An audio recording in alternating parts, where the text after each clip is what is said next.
చిలకలూరిపేట జాతీయ రహదారిపై ఈ నెల జరిగిన రోడ్డు ప్రమాదంలో 5 విద్యార్థులు మృతి చెందడం చాలా బాధాకరమని మాజీ మంత్రి రజనీ అన్నారు. ఈ ప్రమాదానికి ప్రధాన నిందితుడు ఏఎస్సీ కుమారుడిపైన ప్రభుత్వం చట్ట ప్రకారం చర్యలు తీసుకోవాలని డిమాండ్ చేశారు.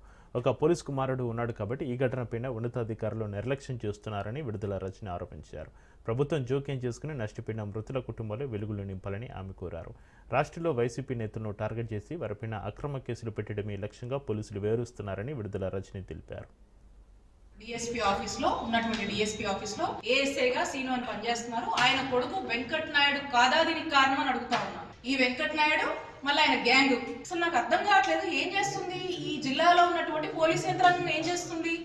ఎందుకు ఈ విషయాన్ని ఇంత గోప్యంగా ఉంచుతున్నారు? ఇప్పటి వరకు కూడా అరెస్ట్ చేయలేదు. 5 ప్రాణాలు పోతే వీళ్ళకి కనిపించడం లేదా? బాధ అనిపించట్లేదా? బాధ్యత లేదా ఈ పోలీసులకి? ఏం చేస్తున్నారు ఈ యంత్రాంగం అంతా కూడా? ఇప్పుడు వరకు కూడా దాని మీద ఏం చేస్తున్నారో, ఏం స్టెప్స్ తీసుకున్నారో ఇప్పుడు కనీసం ఒక్కరు కూడా స్పందించడం. ఈ ఇన్సిడెంట్ మరి దీని మీద మీరు ఇప్పటి వరకు ఏం చేశారు? ఏం స్టెప్స్ తీసుకున్నారు? వెంకట్ నాయుడు అండ్ గ్యాంగ్ ని ఏం చేశారు? మీరు ఎప్పుడు అరెస్ట్ చేస్తున్నారు వీళ్ళని? ఇంకా వీళ్ళ అరెస్ట్ ఎందుకు చూపించలేదు? ఏదో ఎంక్వైరీ అని చెప్పి పొద్దున సాయంత్రం తిప్పుతున్నారట. దీని మీద ఇమీడియట్ గా దీని మీద ట్రాన్స్పరెంట్ గా జెన్యూన్ ఎంక్వైరీ చేసి ఇమీడియట్ గా కఠిన చర్యలు వీళ్ళ మీద తీసుకోవాలి.